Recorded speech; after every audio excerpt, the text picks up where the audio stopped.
हर हर महादेव। देवों के देव महादेव जी के चरण में प्रणाम करती हूँ, मेरा प्रणाम स्वीकार हो। माता गौरा पार्वती के चरण में प्रणाम करती हूँ, मेरा प्रणाम स्वीकार हो। गणपति ललनमा के चरण में प्रणाम करती हूँ, मेरा प्रणाम स्वीकार हो। सब गुरु भाई बहनों के चरण में प्रणाम करती हूँ, मेरा प्रणाम स्वीकार हो। सब देवी देवताओं के चरण में प्रणाम करती हूँ, मेरा प्रणाम स्वीकार हो। गुरु भाई बहन, मैं कथा सुनाने जा रही हूँ, इस कथा को पूरा सुनिए और जानिए। हर हर महादेव, घर घर महादेव। गुरु भाई बहना, एक किसान थे, उनका 2 बेटी थी और एक ही बेटा था।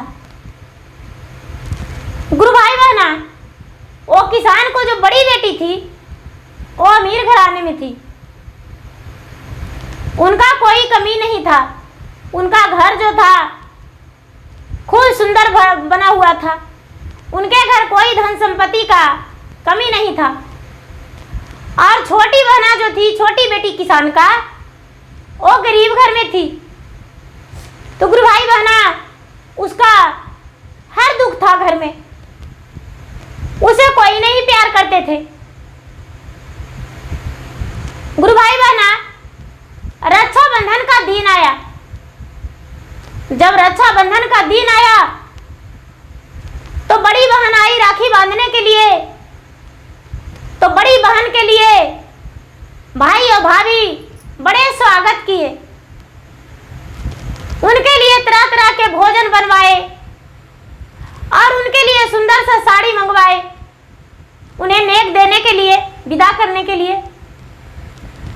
उनको बैठने और खाने और पहनने का इतना सुंदर व्यवस्था किए कि वो तो खुश हो गई।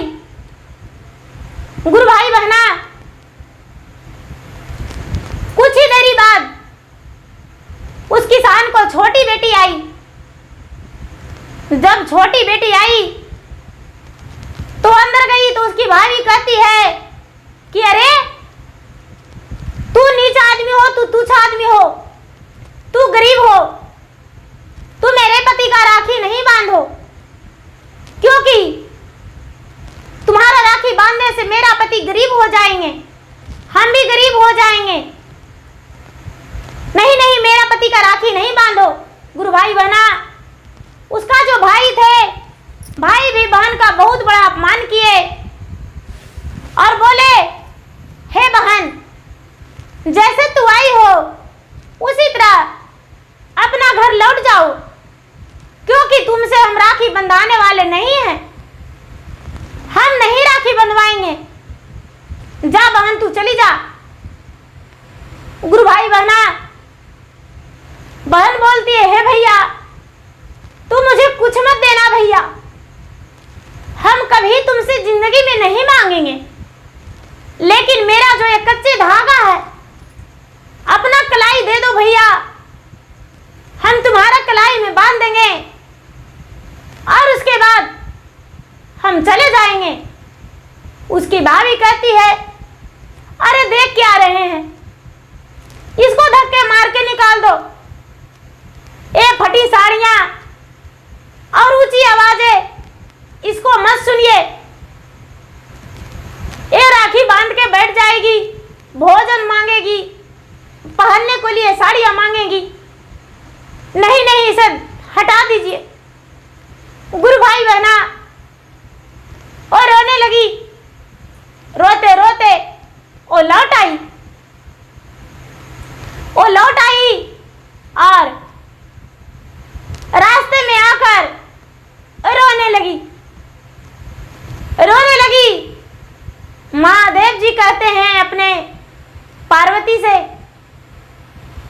कि देखिए, एक किसान का 2 बेटी है, एक का अमीर घराने में विवाह कर दिया है, एक का गरीब घराने में। देखिए, एक बेटी जो है अपना मैके गई तो भाई ने कलाई पसार के राखी बंधवा लिया, लेकिन एक गरीब थी, उससे कीमती राखी लेकर गई थी, लेकिन इसका राखी भाई ने नहीं बंधवाया। देखो ये रो रही है।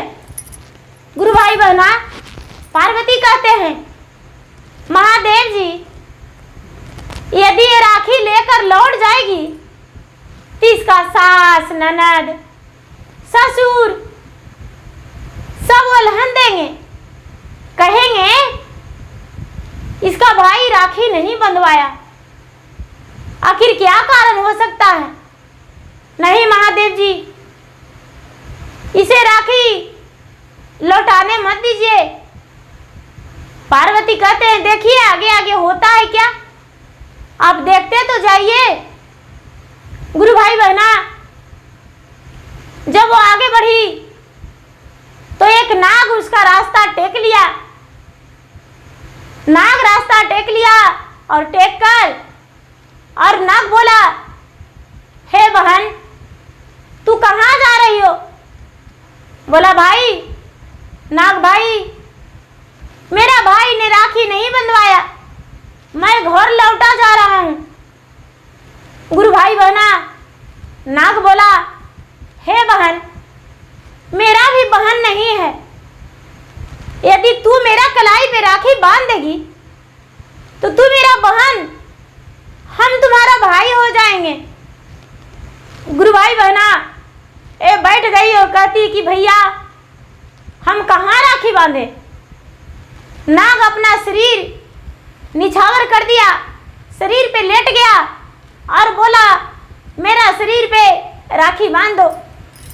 गुरु भाई बहना शरीर पे राखी बांध दी और लौटने लगी तो नाग बोला, बहन तू ऐसे कैसे लौट जाएगी, चलो मेरे साथ, मेरे घर चलो।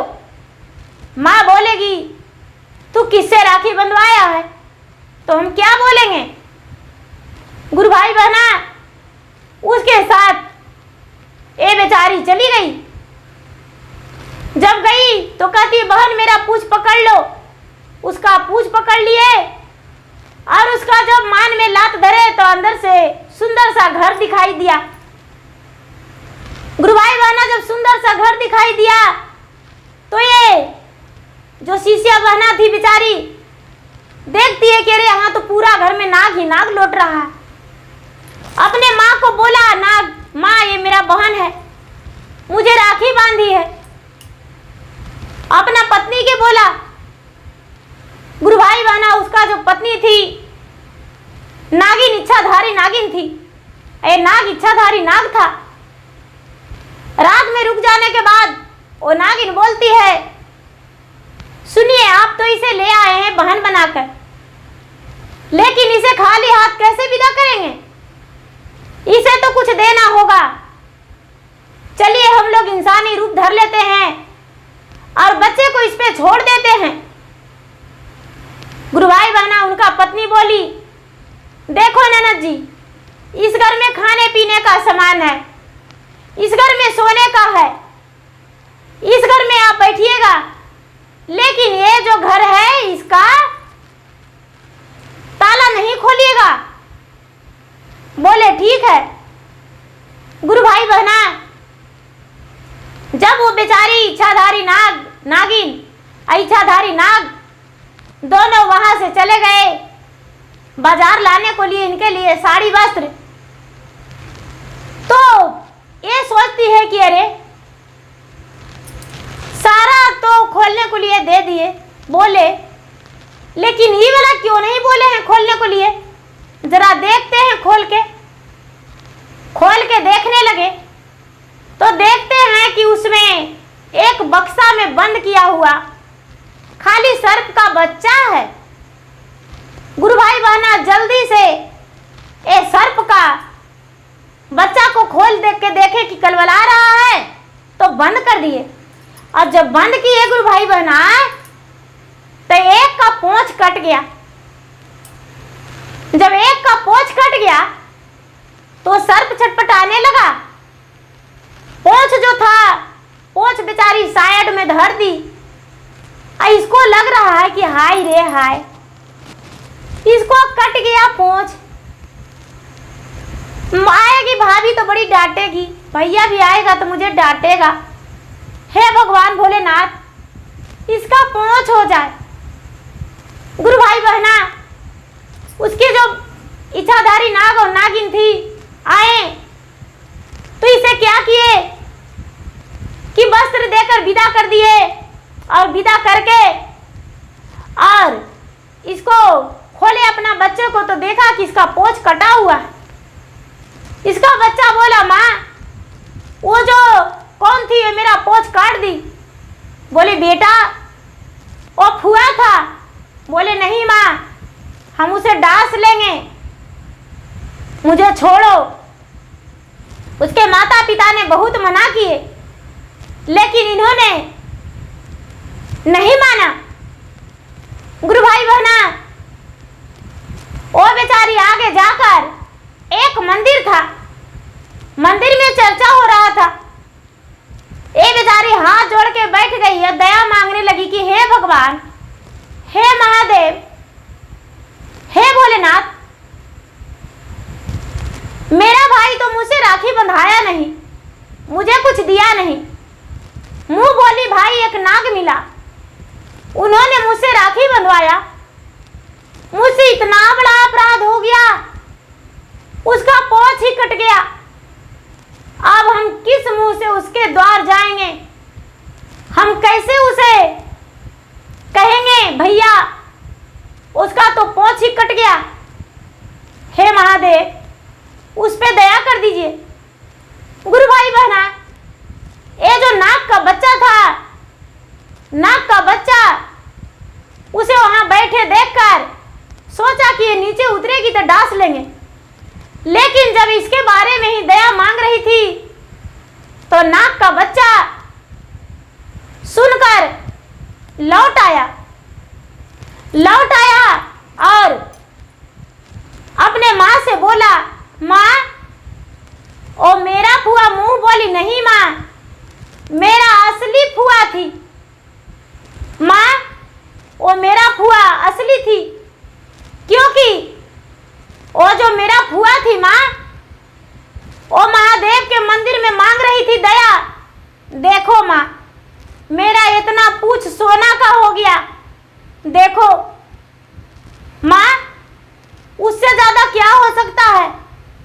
हम उसको हर बार रक्षाबंधन में जाएंगे माँ और लिवा लाएंगे। गुरु भाई बहना जब इतना बात बेचारी नागिन सुनी, उनका दिल भर आया, आंखों में आंसू भर आया और सोची कि अरे मेरे बच्चे के लिए वो दया मांग रही थी भगवान भोलेनाथ से, इससे ज्यादा क्या हो सकता है। गुरु भाई बहना जब दोबारा रक्षाबंधन आया तो नाग ने एक बालक का रूप धर लिया। दोनों जो इच्छाधारी नाग का बेटा था, दोनों बेटा नाग का रूप नहीं एक बालक का रूप धर के और उसके दरवाजे पर उसे लाने गया। उन्होंने देखा और बोला मैं तुम्हें नहीं पहचानता हूं। बोला फुआ जिसे तुमने मुंह बोली भाई माना था नाग का, उसी का मैं बेटा हूं। रक्षाबंधन में तुम्हें मां बुलाई है। गुरु भाई बहना वो बेचारी तुरंत तैयार हो गई और अपने भाई के बेटे के साथ मैके आ गई और भाई के बेटे के साथ मैके आकर भाई और भतीजा को राखी बांधा। इसका भाई और भाभी बहुत सारा नेक जोग दिए और नेक जोग देकर इसे विदा कर दिए। गुरु भाई बहना उस वक्त से जब भी रक्षाबंधन आता उसी से बहना जाके नाक को राखी बांधने लगा। धीरे धीरे धीरे धीरे इसके पास धन हो गया, इसका भाई गरीब हो गए और जब गरीब हो गए तो इसके घर गए तो देखते हैं कि इसके घर तो अन्न धन से भरा हुआ है, मेरा घर खाली हो गया। उसका भाई और भाभी जाकर हाथ जोड़े माफी मांगे कि चलो मेरे घर। गुरु भाई बहना लोग कहते हैं फूटा हुआ थाली ठठेरा के घर और टूटा हुआ सवासिन अपना मैके जाती है। बेचारी क्या करे, मैके जाने लगी। इसका भाई माफी मांगे तो ये मैके भी जाने लगी, लेकिन ये सर्प भाई को नहीं छोड़ी। सर्प भाई के सारा दिन उम्र भर राखी बांधते ही रह गई। गुरु भाई बहना, इसका जो भाई थे बिल्कुल गरीब हो गए और इनके पास हर खुशियां इसके घर आ गया। तो गुरु भाई बहना, धन का घमंड नहीं करना चाहिए। जो धन का घमंड करते हैं उनसे अभिमानी कोई नहीं, लेकिन भगवान धन का घमंड तोड़ देते हैं। ये नहीं कि मेरे पास 5 रुपया हो गया तो बड़े हो गए, नहीं। जिसके पास 2 पैसे है वो भी उतना ही है, जिसके पास 5 रुपया है वो भी उतना ही है, क्योंकि सारा लोग भोजन ही करते हैं, वस्त्र पहनते हैं और मकान में रहते हैं। तो गुरु भाई बहना, मेरा वीडियो अच्छा लगे तो इसे लाइक कीजिए, शेयर कीजिए, सब्सक्राइब कीजिए। और मैं इंस्टाग्राम पे भी हूँ, मैं फेसबुक पे भी हूँ। मेरा इंस्टाग्राम पे फॉलो कीजिए, फेसबुक पे फॉलो कीजिए, लाइक कीजिए, शेयर कीजिए। धन्यवाद। हर हर महादेव, घर घर महादेव। जय भोलेनाथ, जय भोलेनाथ।